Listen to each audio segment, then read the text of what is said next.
is a lifestyle, and therefore it in this world that we live in, it could be it might have to put some effort into it, but it's worthwhile in the long run. But on top of that, here comes now COVID-19 and everything it brought with it, and makes it even more difficult in trying to stay healthy. But one thing that I found it has done is at least put the idea of how do I take care of my health better. So that's one good thing I must say that has come out so far out of this COVID-19 pandemic. I love to start all my presentation with this definition because I really love this definition that the World Health Organization has come up with for the definition of health. And it really makes you to really think about it. Oftentimes we think health means, you're feeling good, you're not sick, you're not laid up in bed or the hospital. But here we have a group of people worldwide came together and they give this definition as health being a state of complete, not partial. When you think about it, you got to wonder, are we ever completely physically or mentally or socially healthy? But nonetheless, I love it. It is a state of complete physical, mental, and social well-being, and not merely the absence of disease or infirmity. And the funny thing is about COVID, if you look here and you think about the COVID pandemic, it has indeed affected our physical, because sometimes we're working remotely. We're not, there was a lot of restrictions. There's a shutdown. So moving around, exercising, and just being out in general to run certain tasks had been limited for a long time. Mentally, we heard a lot about mental health and how even this pandemic has affected people. They felt anxious, depressed, they're scared, all of that. And then the social well-being, we're even told the new word now is the social distance. I had a client today and she was crying uncontrollably. And normally I'm a person that would have gone over and tried to give her a hug and console her. But I had to keep in the back of my mind, COVID-19, you can't go, you can't hug. Not you can't, but you know that you shouldn't. And therefore it was very sad just to watch her sob and not able to even console her because you're thinking about this COVID-19. So this has really affected us in a lot of levels. And therefore, in general, our health, one way or the next, is being attacked. So what is COVID-19? What some short facts that I put here is that the coronavirus disease 2019, which we use the acronym COVID-19, this pandemic has been reported in over 200 countries. We know it's a pandemic because it is just worldwide. Up to today, as far as I know, there's only have been 37 deaths. And I say only with still sadness because I think one death alone is even too many. And then what has stood out is that person diagnosed with non-communicable diseases are at a higher risk of dying from COVID-19. And we heard that a lot. Whenever you heard a death, you always heard they made a point to say that the person had NCDs. Whether they were controlled or not, we are not sure. If it was someone that looked back and they can look back and see, well, you know what, this person blood sugars were controlled or the blood pressure were controlled. We have no idea whether they were being managed, but we know that persons with NCDs are at higher risk and therefore at higher risk of dying with COVID-19. So it brings the point that we need to really look at our health. And if we are diagnosed with any NCDs, we need to see, am I managing it or can I do better if I'm not managing at the time? So what did the COVID-19, what was the weighing all about? The term that was coined last year was called quarantine 19 because it was reported that a lot of people gained some weight. And again, if I had to do a poll here again, I might hear that people say, well, I gained 5 pounds, I put on 10, so I doubt anybody will really say I lost some weight during COVID.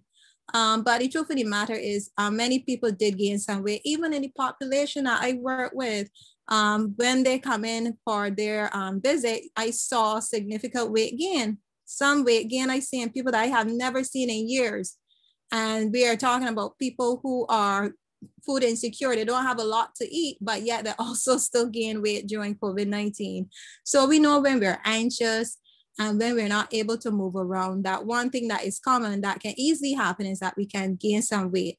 Now, this here was done in the US, but I believe if we also did a similar poll here in Barbados, we probably would have seen a lot of the same response. 68% said they were snacking more. So that's what was, people were kind of reporting what was the cause of their weight gain. People said, well, they felt like they were snacking more. 74% of people said they were cooking at home more. That may cause weight gain, or it probably may not, but these are just some trends that they noticed. People were ordering out less. As you know, with COVID-19, our fast foods, our restaurants are closed, our by the wayside food vendors are no longer able to do that. So people were ordering out and eating less out. Exercise, people were also reported of saying that, they didn't get to exercise. Some of it was because there was a restriction, our beaches were closed, we were not allowed to go out and exercise and engage in that type of physical activity. So here goes the weight gain. And then we also saw that 54% said they had gained some weight. So that is still a large population that said they gained weight. And I said again, if we had to run probably the same poll, answer a couple of questions of people who gained weight, what they thought or what they did different during COVID-19, we would get a lot of these health habits coming out, basically saying the same thing. And I use myself as an example because I remember last year around the Good Friday, the Easter weekend, because I still go out and work normal Mondays to Friday, but that particular weekend, I remember I truly understood what it meant to be home, because all along, you were out Monday to Friday, weekends kind of went by quickly, but being home Good Friday, the Saturday, Sunday, the Easter Monday, I was bored out my skull. I found myself honestly eating, going into the refrigerator, going in the kitchen, you're looking around, you're looking in the cupboards, you're looking in the fridge, you're not hungry, but yet you're doing this. And I had to check myself at one point and say to myself, you are not hungry, you are just bored, or you just, so sometimes you have to check yourself. And I could imagine people who are home for a long period of time, experiencing what I only went through for that weekend and just eating and not able to kind of cue in that, listen, this is not, this habit is not out of hunger, it might be out of boredom. It might be just because the food is there. So that is the quickest thing you're going to do, grab and snack and so forth. So it takes really knowing your eating habits and realizing when something is not the way it usually goes. All right.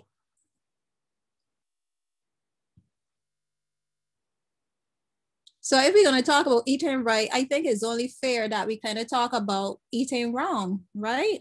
And again, during the COVID-19, we realized that one of the most common things is that people were eating irregular meals.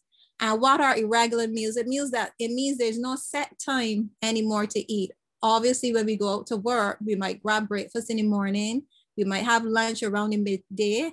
We might have maybe a mid-afternoon snack, whatever. And then we go home, we might have a late dinner, we might have dinner. But obviously being at home, you're snacking every minute, every 2 minutes, every hour, every 2 hours, you're eating and you're snacking. So there are no regular meals. And the thing about setting regular meals is that your mind and your body get to understand those cues. And therefore, normally you feel hungry around those set times. So then you're able to control what you're eating and how much you're eating, because midday you start to feel the munchies.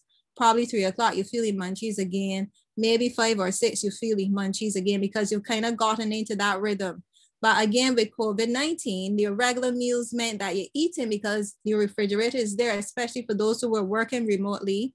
Some people are working off the kitchen table and the fridge is there and the cupboards are there, and on the table is the snacks. So you're easily snacking and it's mindless, meaning that you're not aware of how much and what you're eating.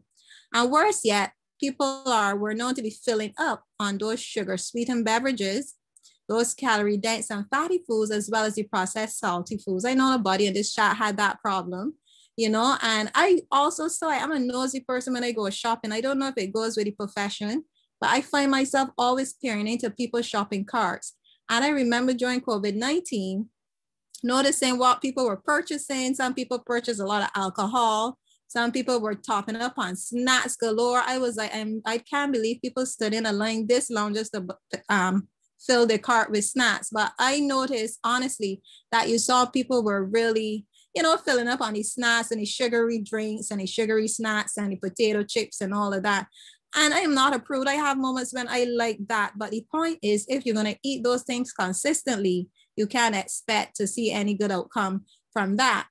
The overconsumption of alcohol beverages, very apparent. People drank more, whether it was sociably. Well, they shouldn't have been drinking sociably, but they were drinking more, whether it meant they were at home drinking the beers or whatever. So people really got more into a routine of unhealthy habits, as you would say. Unhealthy snacking, the excessive grazing and excessive mindless snacking. Mindless snacking means that you are not focused. Mindless snacking means to when you get the whole bag of potato chips and you sit in front of the computer or the TV, and before you know it, the bag is empty, or the tub of ice cream is gone and you don't realize, wait, I ate all of that. Or the whole sweet bread that you had that you plan to share with somebody else, you realize they eat the whole sweet bread in a matter of hours, just an hour or two, because you're not aware somehow that it is you that ate it. And you ask, well, where the sweet bread gone? And somebody said, well, you ate all of it, you know, or you drank all these sodas and all of that. So then there were poor choices for snacking. Obviously, we are bringing in more sugary, salty, fatty foods into the home, and those unhealthy, convenient foods. So again, if you have a diagnosis of NCD, oftentimes things like diabetes or cardiovascular disease, and you're eating like this consistently, it means that you might get to a point where you're going to see very unflattering values, meaning high blood sugars or high blood pressure readings and things of that sort. So then I thought it best, if we're going to talk about eating wrong, we need to see what it means to eat right. And the Barbados Dietary Guidelines are giving us that idea in a nice little package. It tells us a few things that we can do if we truly want to try to eat right. It says first to enjoy a wide variety of foods every day. And that is something important. You know, don't listen to all the hype that, you know, one food has everything. And therefore it is the next superfood. We hear that a lot of research happens, and 1 minute it's this and the next minute it's that. But your best bet is just having a variety of colors on your plate, a variety of textures on your plate. Even when it comes to meal preparation, don't fry everything. A variety of cooking methods, bake and steam, stir fry, different little things, but have variety. Have a variety of vegetables as well. You may not like one type of veg, but I bet there's another veg you might like, but have a variety. Shop when it's in season, when it's plentiful. Store them, freeze them if that's what it takes to have them while they're out of season. But have a variety of vegetables. That's where you're going to find your fiber. That is where it's going to, really good fiber becomes, it helps to invade the stomach with the healthy bacteria. And that is where our immunity lies, right there in our stomach, in our gut. So we want to keep the stomach healthy. It also has all your phytochemicals. So things like cancer, it can help to address those things. Enjoy a variety of fruits, but I'm very careful with fruits because fruits are nutritious, but you don't need a lot, especially if they're very overripe fruits, because you're going to have a high content of sugar. So sometimes the best fruits to eat is just when they're just right, but not, it's kind of like eating a banana. Eat them when it's just right. Don't wait until it's all spotty and very overripe, okay? Because you're going to have a more sugary content fruit there, and therefore you're going to turn from using something very healthy and may end up having risen blood sugars if you're diabetic. And then enjoy a variety of foods rich in fiber. Fiber is something that I don't know, I don't know if as Bajans, Caribbean people or whatever, but we love to peel everything. We peel all the vegetables, and I don't mean lightly peel, but it's time we finish all the fiber because it's found right there in and under the skin. So once you remove that, you've really taken out some of the, I would definitely call fiber the superfood. It helps with our gut health. It helps control blood sugars. It helps control blood pressure. It helps with things like constipation. I actually saw research that says if you're having one bowel movement a day, you're mildly constipated. So it helps with all of these different things and keeping your gut healthy, keeping you regular and controlling even your blood cholesterol. And then it's a choose to eat less fat and fatty foods. You know, we love everything fried. And I'm the first to tell you, fried food does taste good. I'm not a prude, but I know I don't need to fry everything. You know, you don't, and then you can invest in an air fryer. If you're somebody that loves to taste fried foods, invest in an air fryer, perhaps, where you can have the taste of fried foods without having all that grease and skin and fat on the type of food you're eating. Choose to eat foods with less salt as well. I always say is anybody could salt a pot. Anybody could get some salt and throw it in a pot, but a real cook knows how to season their pot. So they're using fresh herbs and spices and seasonings and garlics and onions and the thymes and the marjoram and the gingers and all type of things. And they're meshing and making the meal really infused with flavor. And therefore you don't need to use your salt as much. You don't need to use your OXO cubes, your Maggi cubes. You don't need to use the seasoned salts, all of that. That has 10 and 15 different types of salt in one container. No, because you're using fresh herbs and spices to get the taste on point. And then choose foods and beverages with less sugar. Again, I saw research. It says sugar retards the immune system. And it reminds us to look at the diabetic foot. Persons who have uncontrolled blood sugars and they get the slightest bruising on the toe or the foot, find it even hard to heal that little bruise. In fact, instead of healing, it gets worse. And what becomes is a little red on the toe ends up becoming a little bruise, and then it breaks out, and then it becomes a sore, and then it becomes stage 1, stage 2, because it's getting bigger and deeper because blood sugars are not controlled. And therefore the immune system has no way of even trying in any form or fashion to even heal. So when we load ourselves with all the sugars and the sugary foods and the processed sugar, we are in fact really decreasing and stifling our white blood cells to really work at its optimum. And then engage in physical activity, something that is very important, that really helps to drive the body. Good physical activity helps with the heart, it helps with the cardiovascular health. And I remember having a friend of mine he was asking me because he was into selling the arginine. And basically the arginine does the same thing that exercise does. Whenever we exercise, it really helps the blood vessels to open up, and therefore you have better blood flow, and therefore you have better heart health. So if you can't afford, I'm not saying not to buy arginine, but if you can't afford it, just get out and get a nice pair of comfortable shoes, or find a spacious place in the house and just do some fun physical activity. And there you have your own heart health tablet or tonic right there just by moving. So I love our local guidelines because they're simple, they're easy, and they're on point. So with that said, I thought I would then also look at some immune boosters. And there are many immune boosters. Once you're eating healthy and you're filling up your plate with a lot of your plant-based foods, you're gonna have a very better chance at boosting the immune system. So therefore, again, just having a plate full of colors and variety, you're at a better chance of boosting the immune system. However, there are a couple of micronutrients. We call them micronutrients because they're needed in smaller amounts in our bodies, but they do a whole host of jobs. And some of the jobs they're doing is really helping the immune system to work at its optimum, getting the white blood cells to work well, just helping to build a barrier against infections, bacteria, and the likes. So vitamin C, vitamin D, and zinc, I thought are some of the forerunners in this immune boosting fight. And the good thing about these particular microvitamins is that they can be easily found, but oftentimes we don't consume the things that will carry these types of micronutrients. So vitamin C, which is a given. We hear a lot about vitamin C, even since COVID-19 started, people were buying their vitamin C effervescent tablets, or they were buying up the oranges, et cetera, et cetera. So vitamin C still carries the sway when it comes to immune boosting functions. It's an antioxidant that helps form and maintain the bones. If you didn't know that, it helps to maintain skin and blood vessels. So even persons that have bruising and sores and things like that, increasing your vitamin C levels can help with repairing skin. If you have broken bones, even increasing your vitamin C can also help in that regard as well. As an antioxidant, it helps to remove unwanted substances known as reactive oxidative species. And what that really means is that it prevents our body from becoming oxidated.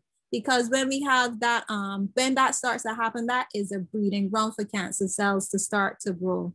So you want to have optimum good sources of vitamin C daily, because the type of vitamin that it is, you lose it daily in your sweat and when you urinate and all of that. So it's something that you want to take in daily from your fruits and your vegetables to get this vitamin C, so that you can keep the integrity of those cells from oxidating and causing any cancer from starting to grow. It also helps in the absorption of iron. So if you feel run down, and you're taking an iron tonic, you want to pair it with a vitamin C rich option, whether it's your oranges, whether it's your things like broccoli, sweet pepper, your limes and lemons, all of those, even your papaya is good sources of that said vitamin C. And studies has also suggested that it may help widen those blood vessels, improve the nitric oxide production. Again, that is making those blood vessels nice and healthy for proper blood flow to the heart and throughout the body. So it helps to reduce the plaque and the narrowing of those arteries. So if your doctor said that your cholesterol is high, look at having good sources of vitamin C, rich foods on your plate to help to improve the integrity of your blood vessels. And therefore that can also help to address the narrowing of the plaque buildup from cholesterol within the blood vessels. And then vitamin D, this is an easy one we can get. We live in the tropics, yet we see people on the outside, no matter when they're on the outside, they have the umbrella or they're looking for the easiest shade. I purposely get out of the office and I stand outside and I look for the hottest place on the outdoors, and I just let the sun hit my body from top to bottom, wherever I'm exposed. I don't mind. I let the sun hit me, even if it's just for 10 minutes. And honestly, I feel revived when I'm done. I feel revived, I feel refreshed. And then I go back inside the stuffy office. But I encourage you, it is an immune booster, vitamin D. From the sunlight, our bodies are able to make vitamin D, which is good for our immune system. It's good for our brain health. It's good for kidney health, if you didn't know that. It's also good. It helps to make the calcium, so good for bones, etc. It regulates insulin levels. So again, if you're having uncontrolled blood sugars, you might just need to get outside in the sun, or while you're out there, do some physical activity. So you have now an opportunity where you're exercising and you're getting some nice sunshine on your body and you're feeling good.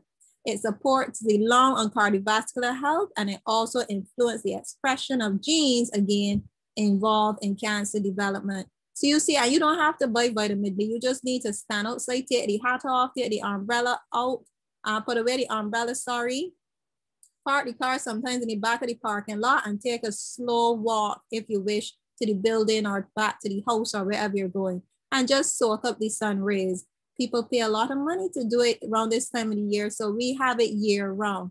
And when I think of vitamin D, I always think of even persons that are living many years, those centenarians. And I'm always fascinated when we see another centenarian and they look so well and they're all right in their minds and everything.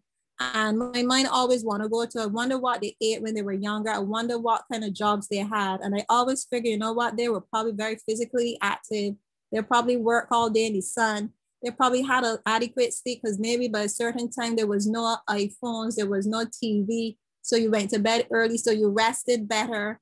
And, you know, I said, maybe it's all of those factors that have really influenced and helped them to live to such a ripe old age and looking so well and able to carry on conversations, things that we think is not possible when you get a certain age. So it always made me think, what health benefits or what did they do that might have made them, allow them to live this long and this well. And then the immune booster, zinc. We don't hear a lot about zinc, but zinc is indeed one of those micronutrients that are also applauded for its way of supporting good health in our bodies. In fact, a lot of research show that this nutrient supports the growth during childhood. And therefore, certain parts of the world where children may not get zinc, foods that are rich in zinc, they have stunted growth. So you might see a 15-year-old that might look like a 9 or 8-year-old in certain impoverished countries where zinc or the foods rich in zinc are limited. Then you see really the effects that having a zinc deficiency can cause. Low zinc levels is known also to increase person risk of disease and illnesses, such as pneumonia. So having adequate amount of zinc can be beneficial in managing things like ammonia. Zinc occurs naturally in foods. They're found in your beans. And a lot of us only eat beans or peas when it's thrown up in your rice, but it's found in our beans. It's found in meat and fish. And research also suggests that zinc may help prevent the metabolic syndrome. Now, metabolic syndrome is a number of things that are happening. You might have high blood pressure, high cholesterol, high blood sugars going on. A whole cascade of things are happening. So this 2018 research shows that having adequate amounts of zinc, eating foods again, your peas and beans. We already eat a lot of meat. So you might tell yourself, well, let me just pull back the meat and do more peas and beans and plant sources to get bang for my buck, because you're going to get the dietary fiber, which is good for your gut health. And you're also going to get the zinc that is coming from these plant sources and phytochemicals, which are also part of the plant kingdom and not much of the meat. Oftentimes our meats are going to bring the saturated fats, which contributes again to our clogged arteries. So zinc and COVID-19, they also did a bit of studies here, and they saw that some researchers have suggested that maintaining adequate zinc levels could possibly offer some protection against COVID-19. So what does that mean? Again, just having a variety of food on your plate, having your peas and beans. If you're doing your meats, have them lean, removing the skin, removing the fat. If you're having fish, fish could be twice a week to get adequate amount of zinc. Is also found in eggs, but if you use your eggs, use maybe 3 the most a week. You don't need 2, and you don't need 10 and 12 eggs. I had a client the other day, it's just her and a child, and they go through 30 eggs in a week. I found that shocking, honestly. It's just her and her child, and a crate of 30 eggs, which is excessive. But you don't need to eat that amount of eggs, okay? Because the yolk alone is the cholesterol. So imagine eating, and the limit for cholesterol is 300 milligrams a day. 1 egg yolk can give you close to 259 milligrams of cholesterol a day. So imagine eating 3 or 4 eggs in one day, you're gonna go way over your cholesterol level. And that might only be omelet in the morning. You haven't eaten other foods that carry cholesterol. So that was just a side note, but zinc is found in your peas, beans, your meats, your fish. And therefore, if you're doing meats, have the lean meats, removing skin, removing fat, etc. Throw it in the oven. They don't always have to be fried in oil and everything.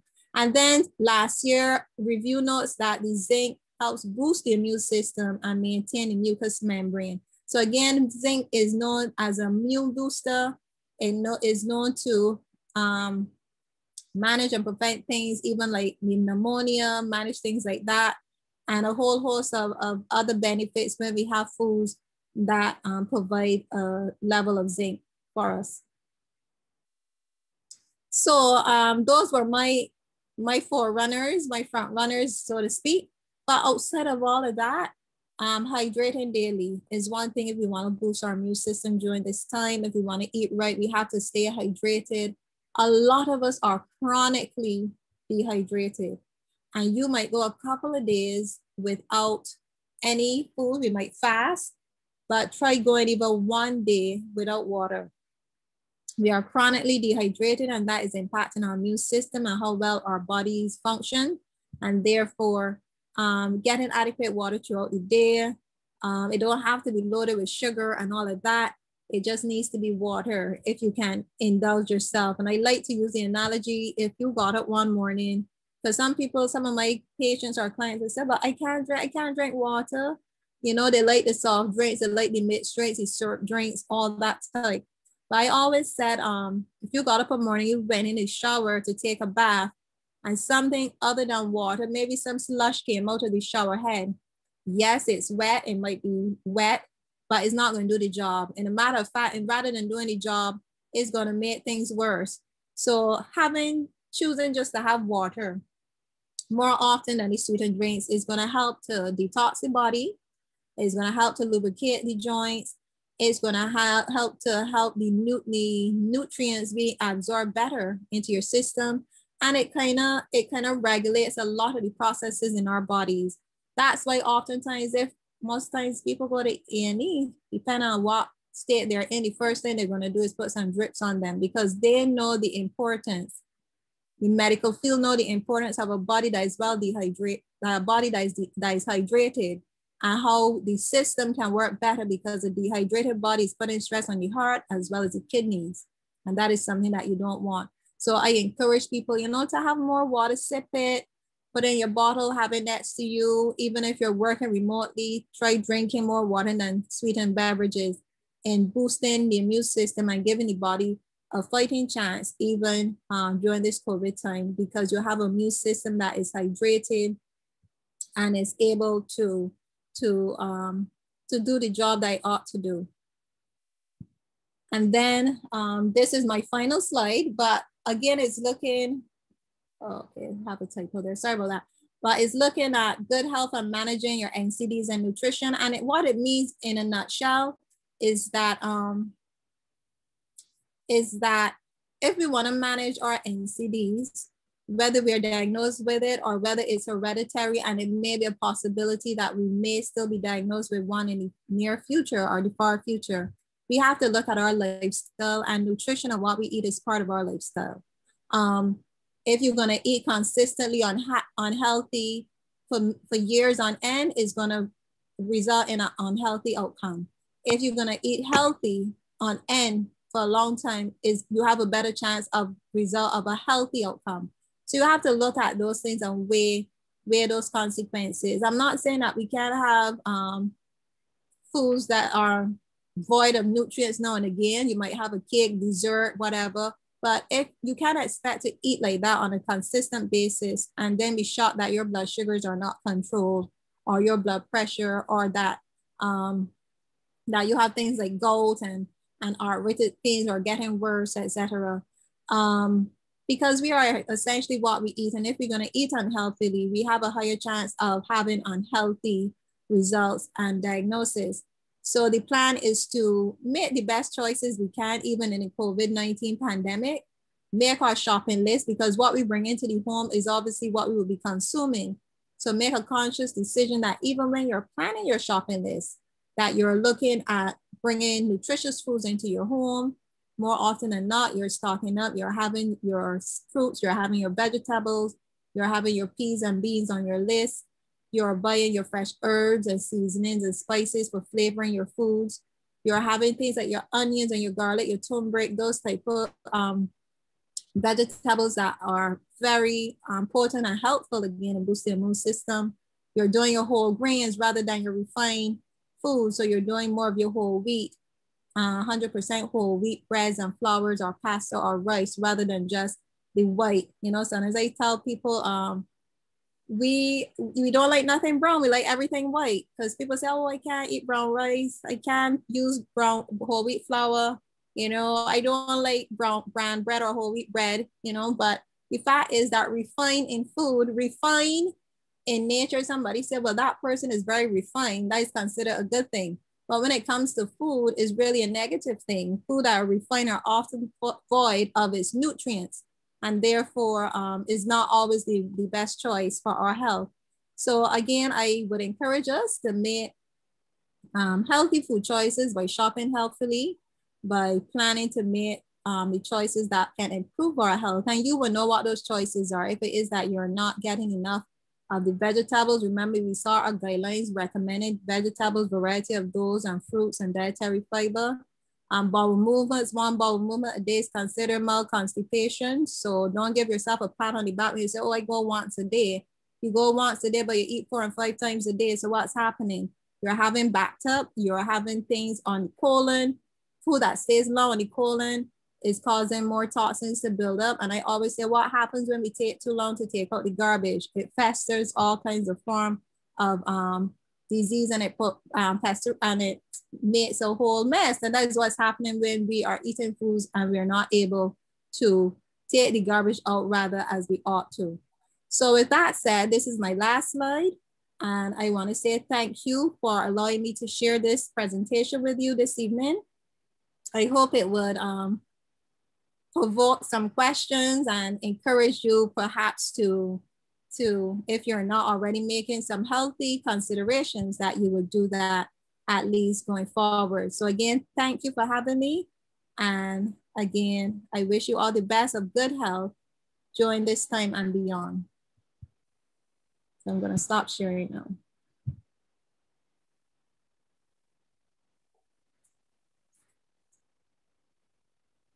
Thank you. We are now going to open for question and answers. You can either do it verbally by unmuting yourself, or you can write it in the chat and we will moderate it from there. So thank you, Ms. Whittaker. Thank you. I'm actually reading some of the comments in the chat. Very. Mr. James is busy. All right, hold on. Good evening, I'm Rosalie here. Hi, Rosalie. Yeah, I have a couple of questions. I know you talked a lot about being in the sun, but we have been hearing that, you know, between 10 and 4 10 in the morning and 4 in the afternoon is the worst time to be outdoors because the UV rays are so high and dangerous. What if we use vitamin? Yes. So what's your take on that? I suppose. Right. My take on that is if you consider then the time to get out in the sun rays, we really are not getting a lot. Most people are on their way to work in their cars or already in the office. But even if you come out by 5 or 6, the sun rays are not, you know, so if you go by that, you will really not even come out. So despite the UV rays and the melatonin, our body tone already can still handle. So you can still go for a little 10 minutes, you know, if you go for a walk, if you take a lunch hour after lunch, you go outside for a few minutes, it would do you way better than trying to avoid at all any form of sun, because from 10 to 4, that is it. By 4:30, the sun is getting ready to set and not as strong, or you won't get that much as you would normally, right? So that is my take on it. And can you tell us the difference between vitamin D and vitamin D3? Right, the vitamin D3 is better absorbed because it goes into different, it breaks down into vitamin D and vitamin D2 and then D3. So D3 is better and easily absorbed. That is the one that the body is able to make, convert and use as the same immune boosting nutrient, work and help with the calcium, working with the calcium for the bones, etc. So that is the go-to that you want to get to, is that you kind of cut out the other fellas and get to the D3 because that is the most easily absorbed one. Okay. Okay. Had a hand raised by Tyrone James. Is that a question? Yes, please. Good evening. Good evening. Hi, Tyrone. I saw you said you didn't gain a thing. Not a thing, not a thing, girlie. Not a thing at all. No, I guess I don't know. Some I'm people not sure. will be very jealous. But I have been eating. But I'm one of these people. I like my sugar. I like I said in the chat room. I like my sugars and stuff like that. But I find that I'm not. Everybody tell me don't eat this, don't eat that. You're gonna put on weight. I eating everything that so don't eat and I ain't putting on the weight. So my question is, all right, I know you said that the sugars are bad for you, and I do the think I have processed this ones, problem. yes. Yeah, I because I eat a lot of jelly beans and that kind of stuff. So I want to know how, if you can tell me what is a good way to that I can start to like come off of them. Okay. If there is a solution for that kind of thing, if it's such thing. All right, so sugar is very addictive, to be quite honest. If you had to look at the molecular structure of sugar, it's not too far, especially the processed sugar. The more and more it's processed, even when it comes to the granulated white sugar.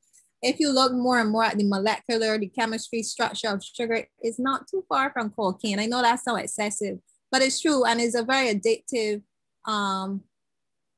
It's very addictive in general. So people crave sugar. They associate sugar and craving of sugar when they're depressed, or, you know, and sugar is in everything. So to come off or to lessen it, it will have to mean one, you might have to start with your shopping. Try not to buy the jelly beans. You might have to make a conscious decision. Cause like any addiction, you have to one, either come right off or take steps to come down from it and retrain your taste buds so that you can start to enjoy foods and beverages without that heightened amount of sugar. Actually, the more sugar you drink and eat, you actually have no idea how sweet things are. It would take somebody that doesn't eat like that. It's so, well, Tyrone, but this thing real sweet. What is this you're drinking? It's like syrup. And you might respond, it's syrup, that ain't true.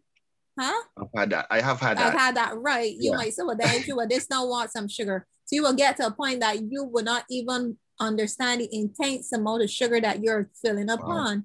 And really at the back of that, it is affecting the immune system.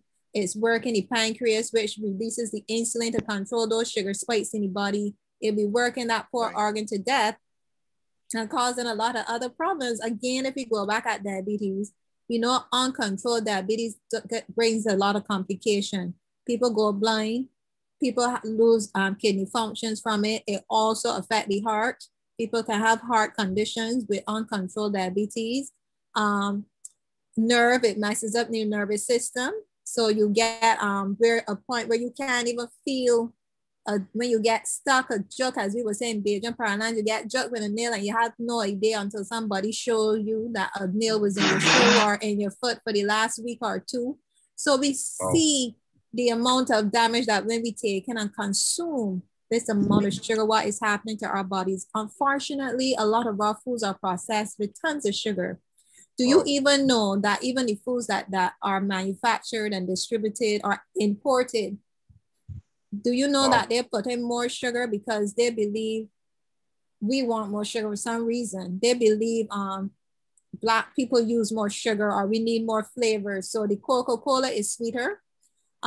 Certain things that carry sugar, they put more manufacturers are known to add more sugar for the taste appeal because they want their product sold. So they know, well, we like food and we like flavor and we like so in general, when we eat these types of foods that are processed and imported already, we're taking in tons of sugar. And then obviously we use tons of sugar in our daily preparation.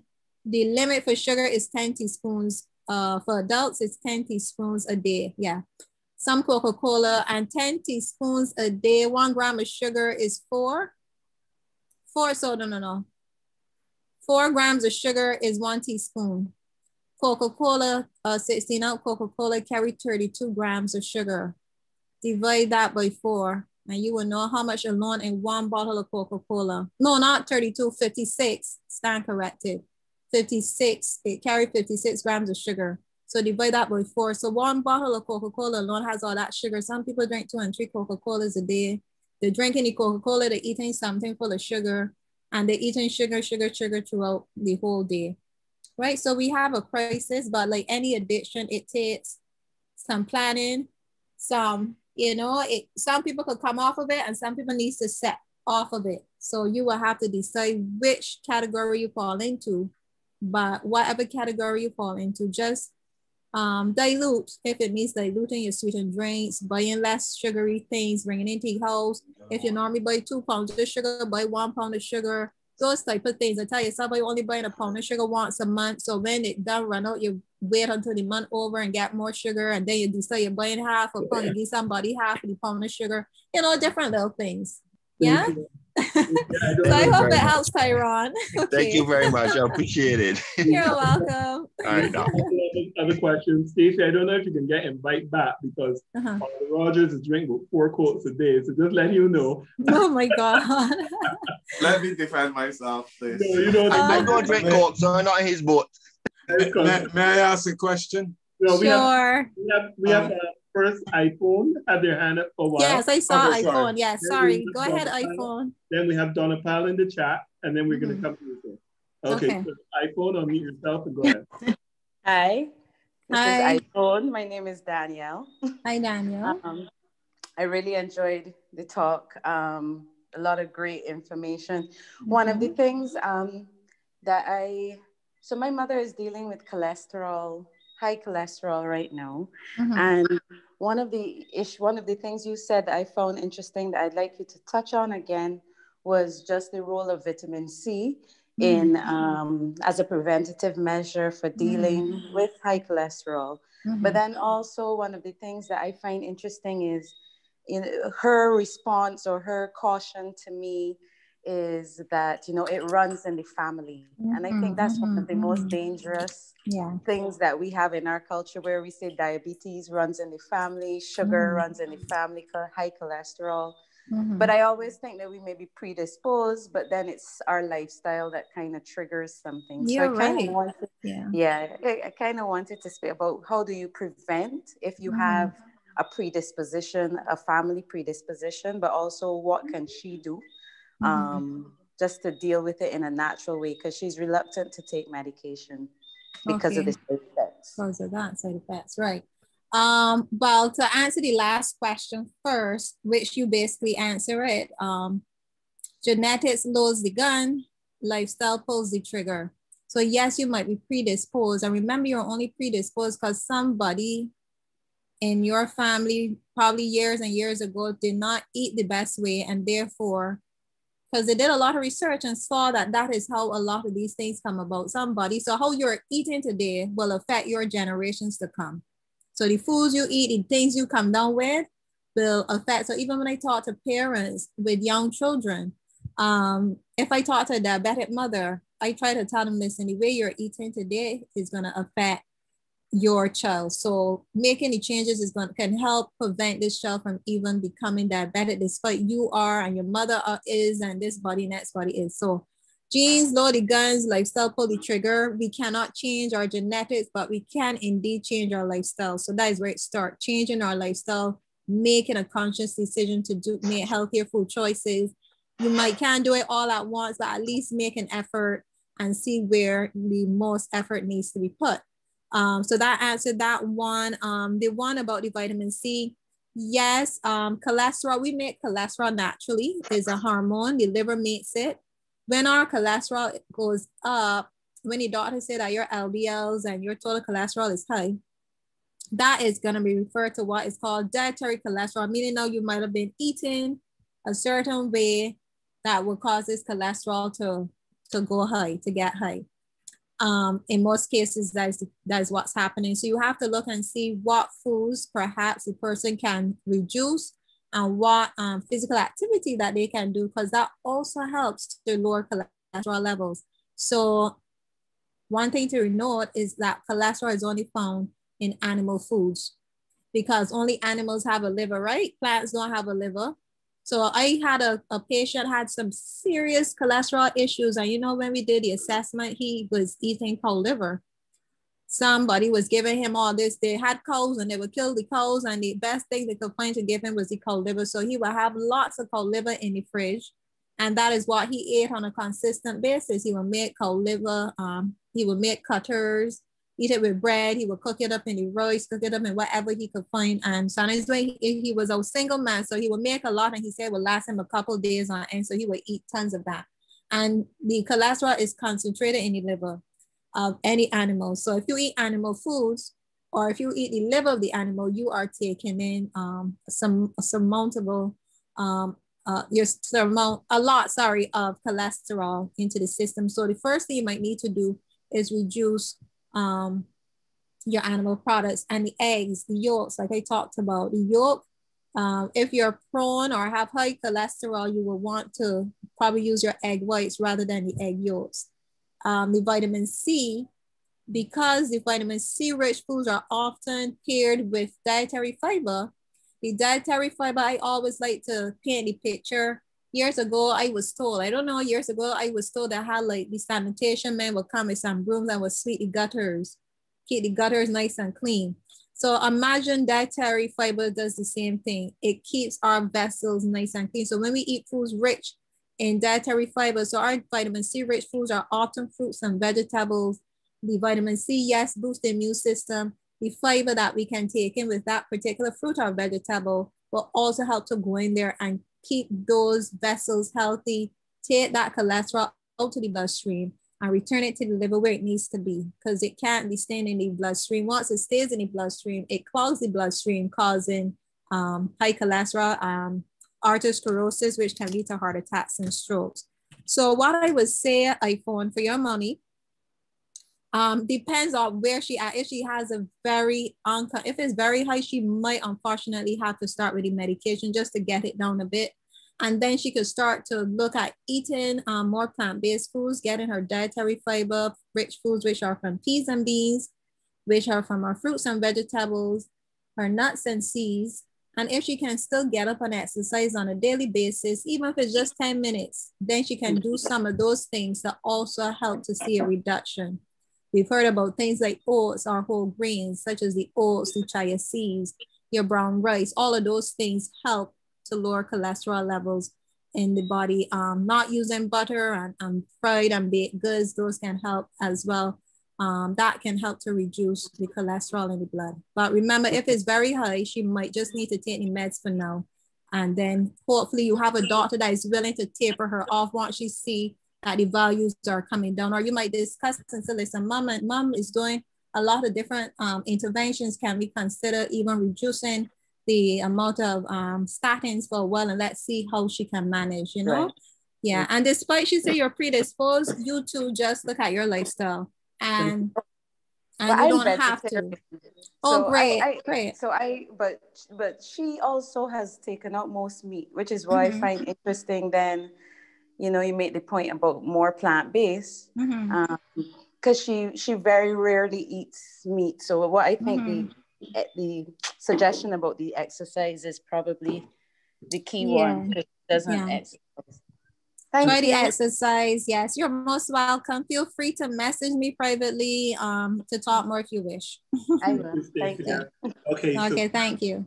Well, two things. We're going to go to Erskine Thompson and then in a concise way, and then we're going to answer Donna's question about any nuts to stay away from. She's a nut lover. And then then we're going to get to Emerson Smith right after that. So Erskine Thompson, you can unmute and go ahead. Right. Well, thank you very much. It's an excellent program. My very short question is on zinc. If we're eating our beans and the meat or fish, how do we know we're getting enough zinc? And do you recommend supplements? And the other question is, what is your position on a glass of wine before a meal? Okay. All right. So how do we know we're getting enough zinc?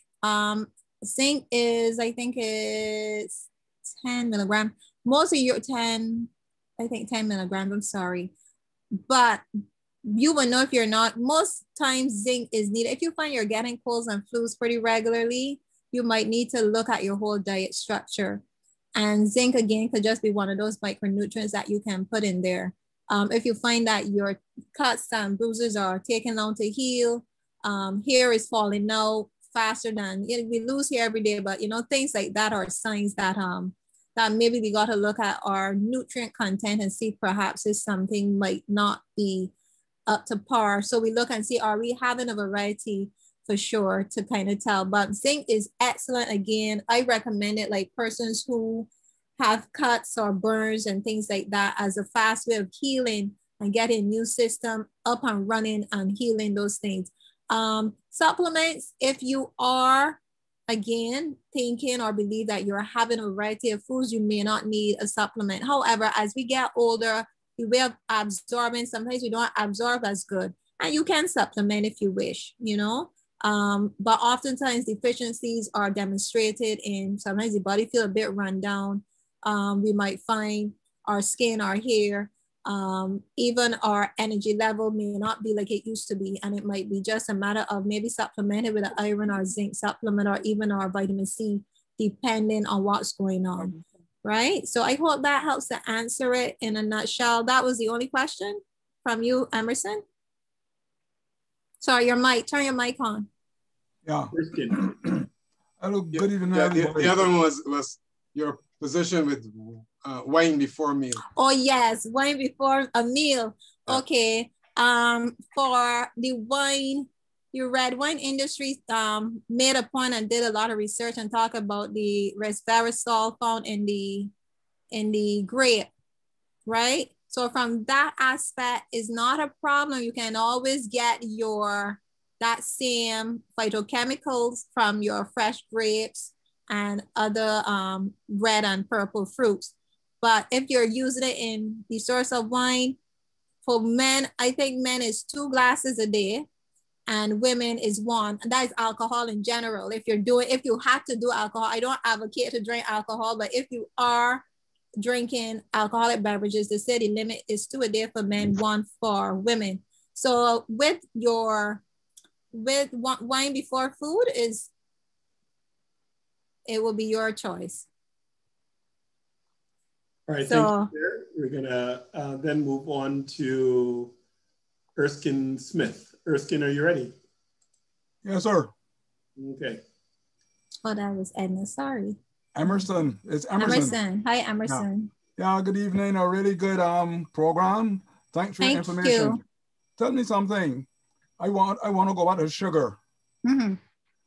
I was told to substitute honey for sugar. Mm-hmm. How do you feel about that? How do I feel about that? I would still say use it sparingly. Despite honey is a better choice than sugar, I would say still use it sparingly because at the end of the day, it's still, it's still going to equate to sugar. So I would say use it sparingly. Another good sweetener is molasses, actually. Molasses has a lot of good health benefits too. It has at least the blackstrap molasses, the real blackstrap molasses that, it takes a while to come off the spoon. That is filled with calcium and iron and B vitamin and potassium.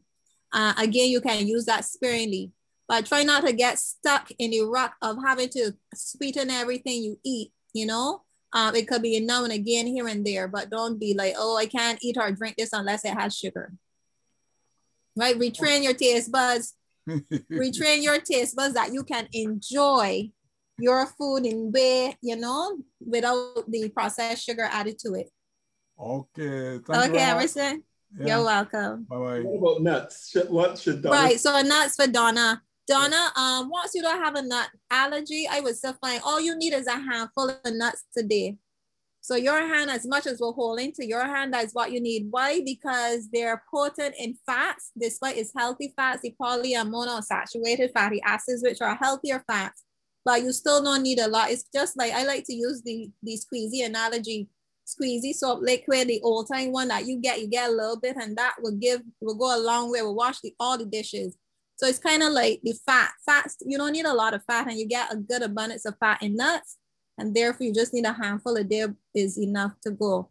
And you were asking, you asked whether any, and is there any you should keep away from? I would say if you're not allergic, some people, there's a lot of back and forth with peanuts and toxins and stuff, but I mean, to each their own. Once, do everything in moderation, a little handful of nuts here and there can't hurt. And once you don't have any allergies or aversion to any of them, I would say variety is the spice of life, so enjoy your nuts. Are raw nuts better than processed nuts? A lot of the times you were hearing the Brazilian nuts. I think any nuts, for me, one of the best nuts is the almond nuts, because you see that little outside thing, the fiber, that's the fiber right there. So then your body is going to even process the fat that is found in those nuts differently. So for me, on the top of my list is almond nuts. The walnuts are pretty good, and Brazilian nuts that also have like that outer casein and fiber. Those are some of the better nuts. High in selenium, which again is good for your immune system, good for eyes, hearts, and everything. Those are some of the better nuts. Once you're not allergic, kudos to you. Have some nuts. Okay, great. Add it to your salads, I've stir-fried rice and I tossed some nuts in it when I was done. Sometimes we think nuts can only shell and eat, but get creative with your nuts and mix them in different things, your salads, mix them, use them in different forms and fashions. I actually mixed some rice with kale and nuts last week. So there you go. Enjoy those potent little seeds. They're very good with nutrients and healthy heart, healthy fats. Yeah. Lovely. Are there any other questions? We are doing pretty good on time so far. I have another one. Okay. About the supplements, zinc and selenium. Is there any possibility of it becoming dangerous? Like, for instance, calcium. If if calcium builds up in the body, it can become toxic.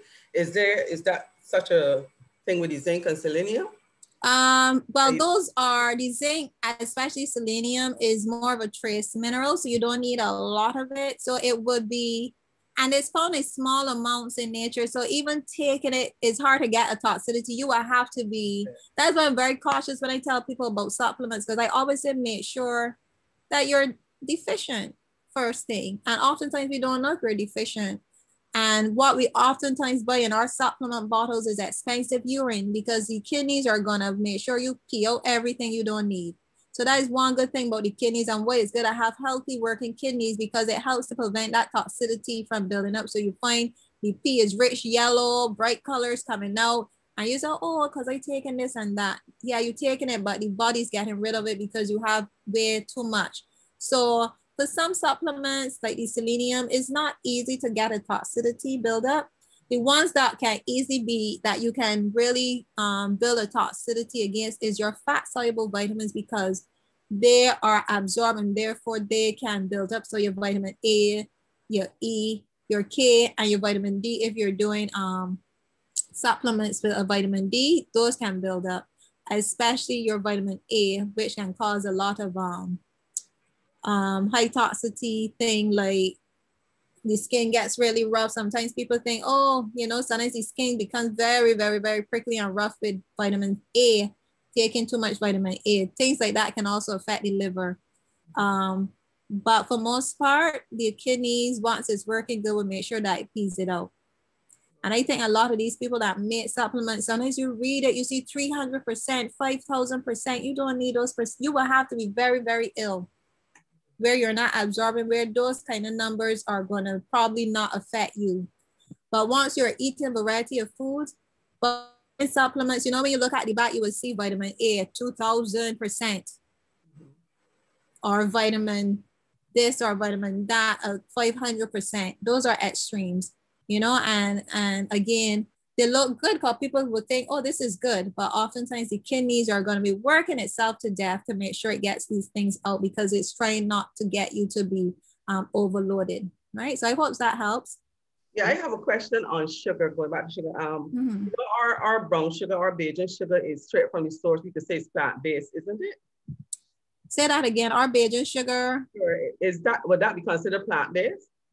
But it's gone through a process, because it's come from the sugar cane. It's gone, and nowadays we don't even get the real. We get the what you call it. Sometimes it look like they just get the sugar and put brown in it. But one time we used to get the real sugar. When I say real sugar, yes, it was processed, but you didn't have to use a lot. It was a better, a better quality, for lack of a better word. But it has gone through a process. Actually, some people will argue that from the time you pick the fruit off the tree, that is a process. You peel it is a process. You cut it up, that is a process. You put it in syrup, now that is another process. So every process is losing enzymes and vitamins, which are needed for our bodies, right? I always thought the process was when it went past the brown sugar, when it like went to England and bleached and so on, and that was the most interesting. Yeah, well, it gets more, even the white sugar, when it starts, when you carry that sugar now into that granulated process, that is even more processing. You know, it's just like coffee. They said decaffeinated coffee is worse than actually coffee, because it's gone through even more processing to get the caffeine out. And for my thing, why, if you're not drinking coffee for caffeine, what are you drinking it for? So, but that's another story for another day. Not that I'm advocating coffee, by the way. Yeah. And why can't we get our manufacturers here to reduce the level of sugar, like in our juices and things? I mean, I know that will come. I am with the Heart and Stroke Foundation of Barbados Childhood Obesity Coalition, and that is something that we have been advocating about. That goes bigger than you and I. That is politics, that is manufacturers, that is dollars and cents. You know, that manufacturers believe that if they start to reduce any amount of sugar in their juices or their beverages, that they're going to lose money. You know, so yeah. People adjust. I remember years ago, the Americans decided to reduce the amount of salt in the cafeteria food. The children complained for a week or so, and after that, they got accustomed to the sugar. So I just think it's a lot of talk. Even it is true, yeah. Manufactured things, we don't need that much sugar. Those things contain so much sugar. It's like, I don't know if say allergic to sugar, because I never like sugar much. I can't handle it much. It used to give me a headache and make me feel nauseated. So I come along as a child drinking tea without sugar, you know. Oh, wow, nice. Without sugar. I'm still diabetic. So I was wondering what happened. And another question too, can diabetes be spin off, or can you get it from certain medications? I will be cautious how I answer that.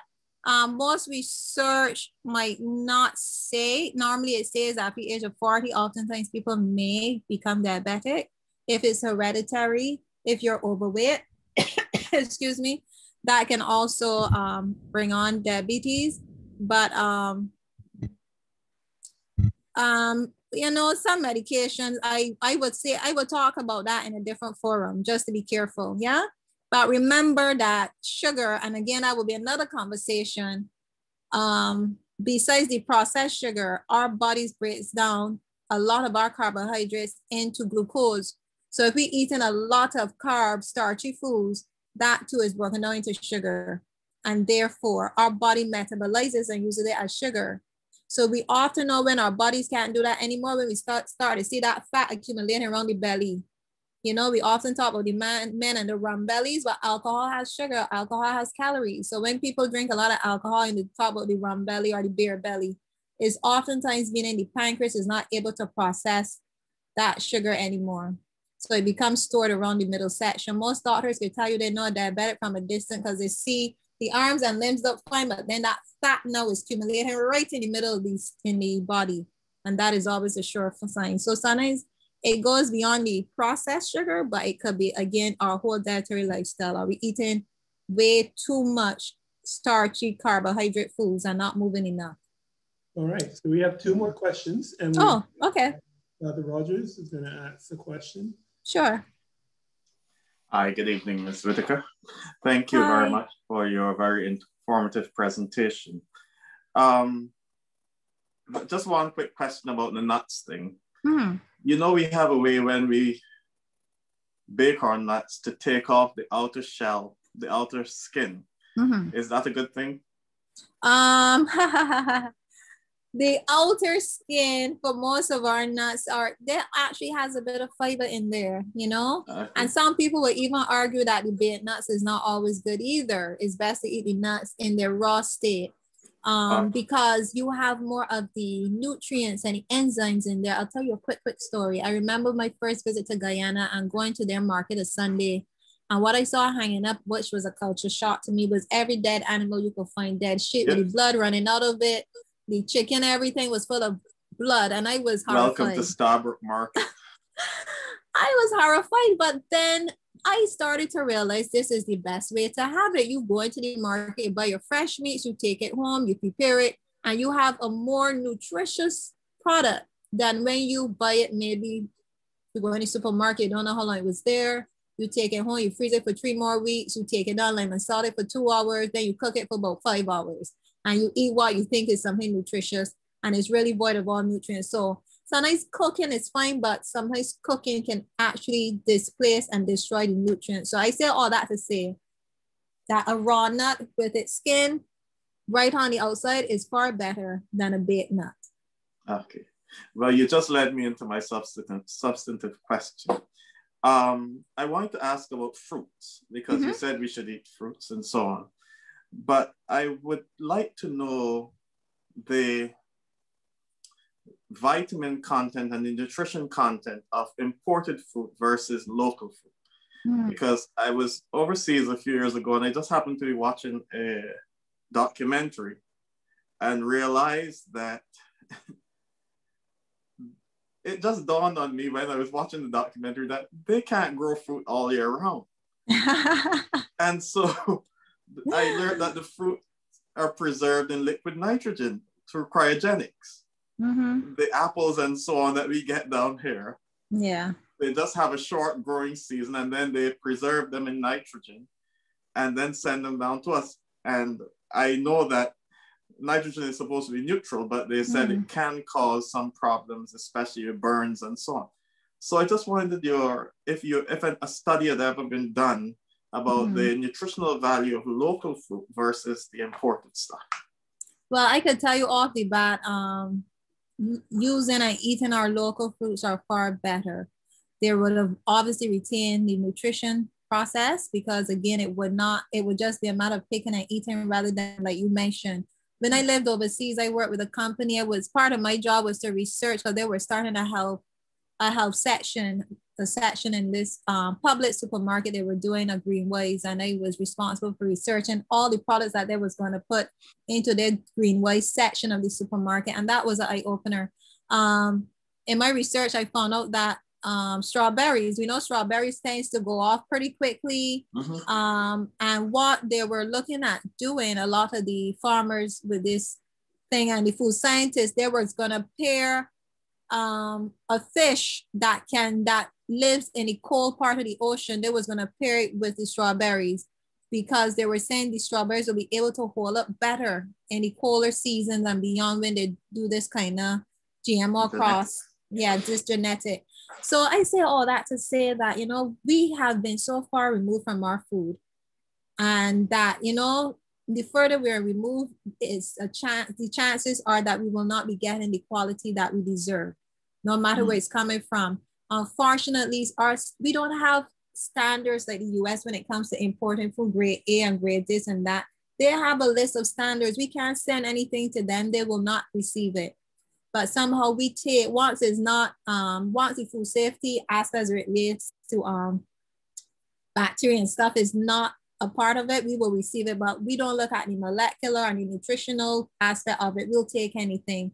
And therefore, a lot of some of these imported fruits and vegetables, as tasty as they are, they're not always the safest thing, especially where they're coming from. Have you also noticed that some packages say for export only? Anybody ever notice that certain imported packages are export only, or not to be sold in the US? And the rule of thumb is that they label, because they know what they're putting. So it's like I said, they put more sugar or they put more salt in certain things that are exported. But even beyond that, we gotta ask ourselves, why do you need to differentiate what is being exported and what will be sold in your country? Yeah. You see, yeah, so we are far removed, and because we're so far removed, it makes you think, is that part two of our problem with our obesity or cancer or NCDs, because we have removed ourselves from eating our foods, you know, and we now eat more of what they would say the westernized diet is getting late, meaning that we're eating more like what the US people would eat, but it doesn't mean that for our bodies and our genetics, that is really the healthiest thing to do. So yes, a lot of the fruits and vegetables are oftentimes, they are manipulated with GMO types of things. I remember growing up, I never liked carrots when I was young. You could tell a local carrot from an imported carrot. You can tell the difference. Even when you cut them up and pour water on it, you see the color coming out, versus back in the day, I remember a carrot was potent and it had a carrot taste. Now to me, a carrot does, and it's cheaper. You know, it's cheaper to buy imported carrots than local carrots. So we have to answer ourselves, and this is not to deter people from eating their fruits and vegetables, but this is to encourage you that if you can do something in your backyard or in your windowsill or on your gallery, do it. What little or lot it would mean is one less thing, or one thing at least, that you are more in control of, that you're putting into your bodies. Thank you very much. You're welcome. Well, thank you. We now come to the end of the question and answer discussion segment, and it was fabulous. And we're going to ask from our communication ministry, we're going to ask Rosalie Austin to join us on the stage with Stacia Whittaker to give a vote of thanks for her wonderful presentation. Over to you, Rosalie. Thank you. Stacia, I want to first commend you on your commitment. I can see it from you coming from one session to another, back to back like that. It has to be, you really love your job and you really like what you're doing, helping people. So, and I particularly look forward to this session because my doctor was referring me to a dietitian too, and but COVID kind of shut that down. So I'm just to have a talk, because I am obsessed with fruit too. I love fruit. I would eat fruit all day. Did it years ago, and I paid the penalty for it. Oh no! I just love fruit, so I need to control that. Yes. It's been really exciting and enlightening hearing all that you have said. And I feel pretty good though with all this information you have given us, and Thank you. It was a great session, and on behalf of everybody, our priests and our family, church family, and all the visitors, we want to thank you so much for this evening, for this session. It's been really encouraging and enlightening. Thank you. Thank you for having me again. Well, thank you so much, Rosalie, for that lovely thanks, very personal. And I'm sure that Stacia, you maybe have a private consultancy practice that if people want to reach out to you and have maybe a Zoom consultation in this COVID time. Yes, I'll arrange payment to you, but maybe you can drop in the chat your contact information. Sure. So that people will know how to hire you to get their consultancy. And thank you so much for that.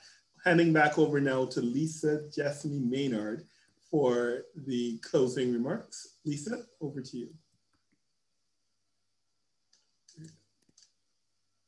You're still muted, Lisa.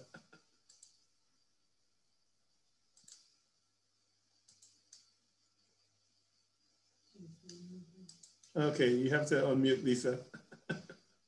Sorry about that. I was saying that as a token of our appreciation, we'll be presenting you at a later date with a food hamper, which you can donate to a needy family of your choice. Thank you. St. George Parish Church Deacons Cupboard. Thank you very much. And I know this is not the first for St. George Parish Church, so thank you for your continued support. I appreciate all that you do and all the good work you do in your community as well and within your parish. Thank you. Thank you again, Lisa. It's always a pleasure to be a part of your forums. And I look forward, hopefully, I didn't scare anybody and you would invite me back again. Sure, definitely. So we will now have the closing remarks by our assistant curate, Reverend Suzette. Before we get there, Lisa, we just have the contact information for those who don't follow the chat for Miss Stacia Whittaker.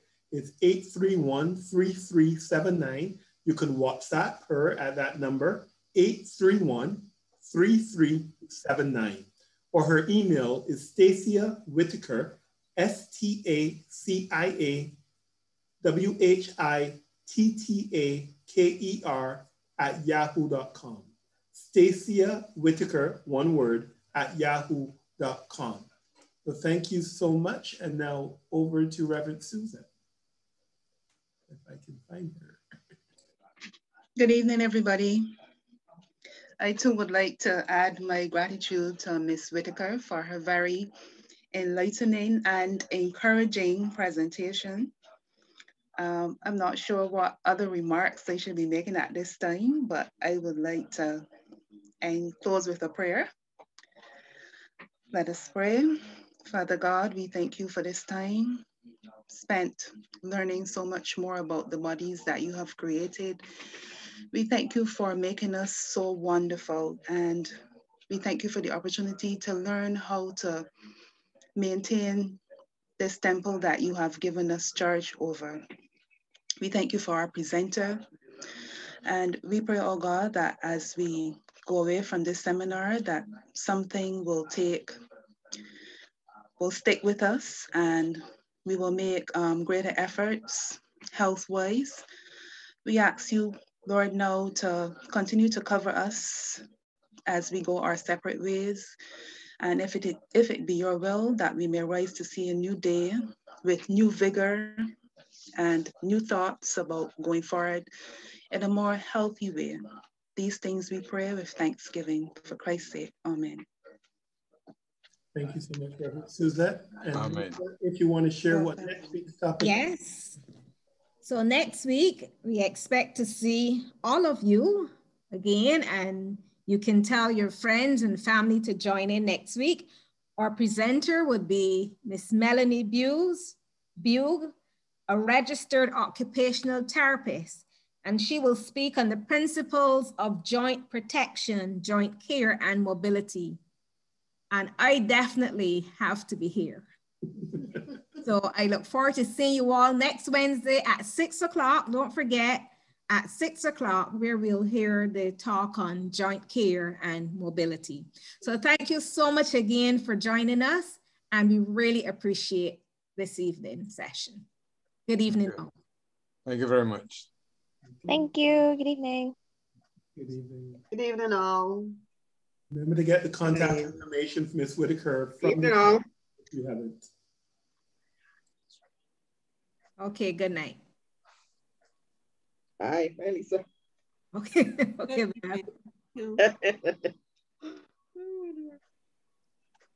Bye, Lisa. Bye, Monica.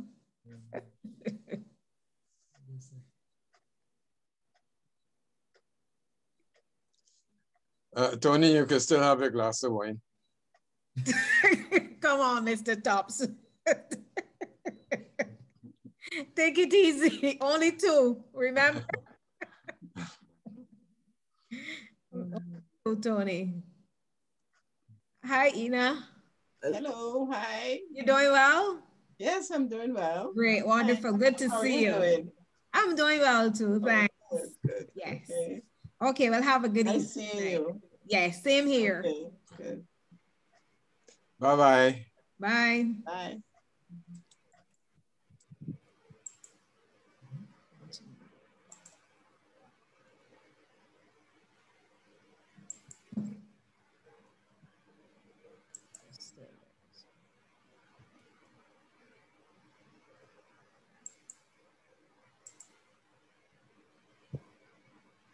Okay, Irma, good night.